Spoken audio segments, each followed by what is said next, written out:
അത് കൂടുതൽ ആളുകളുടെ മനസ്സിനെ ആകർഷിക്കും. കഥ എന്ന് പറഞ്ഞാൽ ഓരോരുത്തർ കഥ അവതരിപ്പിച്ചു, ആ കഥ വായിച്ചവരും ഉണ്ടാവും, വായിക്കാത്തവരും ഉണ്ടാവും.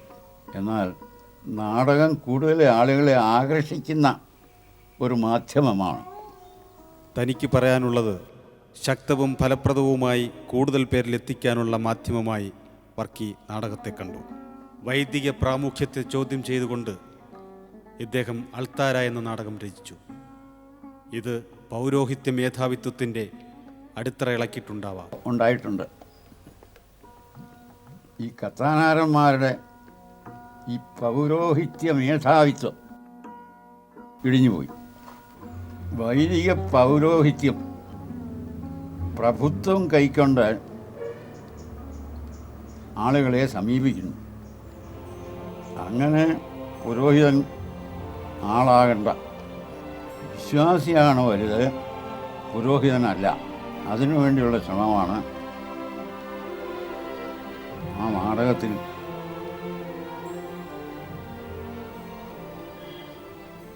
നടത്തിയിരിക്കുന്നത്. വ്യവസ്ഥിതി നിറഞ്ഞ ജീവിതത്തിനു വേണ്ടി സന്ധിയില്ലാത്ത സമരം നടത്തുന്ന പൊൻകുന്നം വർക്കിയിലൂടെ മലയാള സാഹിത്യത്തിലെ ധീരസ്വരം നാം കേട്ടു. ഇദ്ദേഹത്തിൻ്റെ പേനയ്ക്ക് തിരുത്തലിൻ്റെ കരുത്തും ഔഷധത്തിൻ്റെ വീര്യവും ഉണ്ടായി.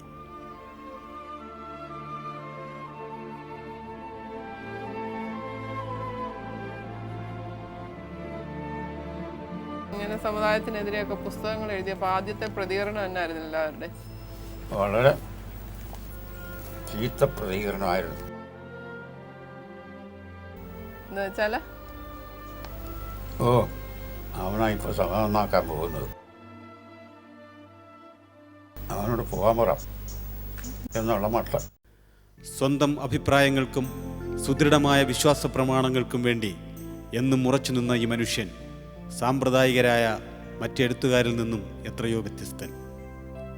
നാടകരംഗത്ത് വന്നിട്ട് ചാച്ചി ആദ്യം ഒരു കുറച്ചു കാലം നാടകത്തു നിന്ന്, പിന്നെ കുറച്ച് നാൾ വിട്ടു നിന്നല്ലോ നാടകരംഗത്തു നിന്നൊക്കെ? വിട്ടു നിന്നതല്ല, നാടകത്തിൻ്റെ വസ്തുത കയ്യിലില്ലെങ്കിൽ എന്ത് ചെയ്യും? നാടകം എഴുതാൻ പറ്റുമോ? നാടകീയമായ പശ്ചാത്തലം കയ്യിൽ കിട്ടാതെ കണ്ട് എന്തു ചെയ്യും? പ്രസ്ഥാന നാടകത്തെ പറ്റി ചാച്ചി ഇപ്പൊ ഓർക്കുന്നുണ്ടോ? നല്ല സ്വീകരണം കിട്ടിയ ഒരു നാടകമാണ്, അത്രയൊക്കെ ഓർക്കുന്നുള്ളൂ. അതിൽ അഭിനയിച്ചവരെ പറ്റി ഒന്നും ഓർക്കുന്നില്ല. ഞാൻ വലിയ മറവിക്കാരനും ഒക്കെയാണ്.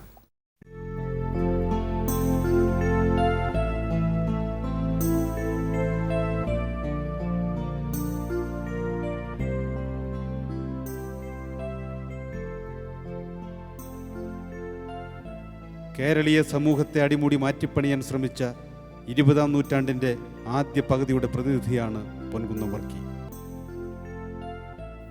തൻ്റെ മനസാക്ഷിക്ക് ശരിയല്ലെന്ന് തോന്നുന്നത് ചങ്കൂറ്റത്തോടെ വിളിച്ചു പറയാൻ ഇന്നും അദ്ദേഹത്തിന് സാധിക്കുന്നു.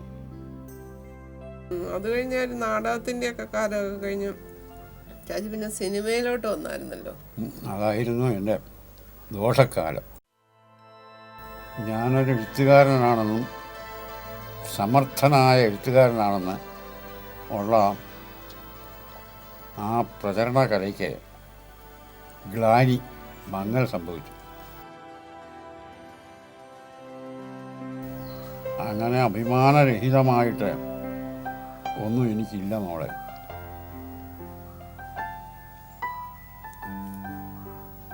ഒരു നാടകൃത്തം എന്നുള്ള പേരിലാണോ ചാച്ചിക്ക് കൂടുതൽ അഭിമാനം തോന്നുന്നത്, അതോ സിനിമ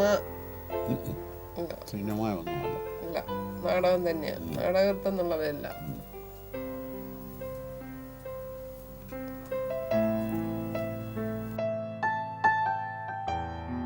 ചാച്ചിയുടെ കഥകളോ? എൻ്റെ കഥകൾക്ക് പ്രാധാന്യമുള്ള കഥകളാണ്. ചാച്ചിക്ക് ഇഷ്ടപ്പെട്ട കഥ ഏതായിരുന്നു അതില്? എനിക്കിഷ്ടപ്പെട്ട കഥകളല്ലേ ഞാൻ എഴുതിയിട്ടുള്ളത്. ഏതായിരുന്നു എന്ന് ചോദിക്കേണ്ട കാര്യമില്ല. 1910 ജൂൺ 30 എടത്വായിലാണ് ജനനമെന്ന് രേഖപ്പെടുത്തിയിരിക്കുന്നു. എന്നാൽ 1083 ദിനം 17 എൻ്റെ ജനനത്തീയതി.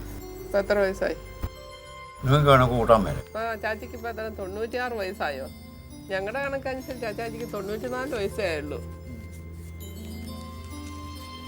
ചാച്ചിയുടെ മറ്റുള്ള പുസ്തകങ്ങളിലെല്ലാം കിടക്കുന്ന ബർത്ത്ഡേ 1910. 10ഉം 11ഉം കിടക്കുന്നിടമുണ്ട്. അപ്പോൾ അതനുസരിച്ചല്ലേ നമ്മൾ കണക്ക് കൂട്ടിയിരിക്കുന്നത്. കൂട്ടുന്നത് അതെ, 96 വർഷങ്ങൾ പൊൻകുന്നം വർക്കി കാലത്തോടൊപ്പം പിണങ്ങിയും ഇണങ്ങിയും സഞ്ചരിച്ചു. യാഥാസ്ഥിതികത്വത്തിന്റെ ആ തണുപ്പ് നിലകൊള്ളും അതെല്ലാം ഉഴുത് മറിച്ച് വഴി തുറന്നുകൊണ്ട് ശബ്ദിക്കുന്ന കലപ്പയായി ജീവിക്കുന്ന ഒരു മനുഷ്യന്റെ പുസ്തകമാണ് ഞാൻ ഇന്ന് പ്രകാശിപ്പിച്ചത്. അതും എനിക്ക് അഭിമാനം വളർത്തുന്ന ഒരു കാര്യമാണ്.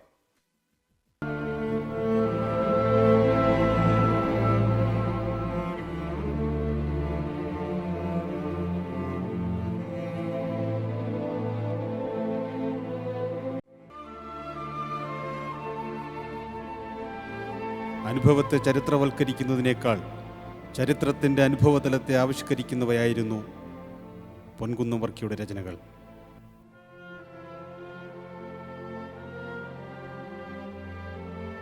തിന്മകൾക്കെതിരെ തിരയടങ്ങാത്ത പ്രതിഷേധവുമായി ഇന്നും കേരളത്തിൻ്റെ കെടാവിളക്കായി തെളിഞ്ഞു നിൽക്കുന്നു ഈ സായന്തനത്തിലെ സൂര്യവെളിച്ചം.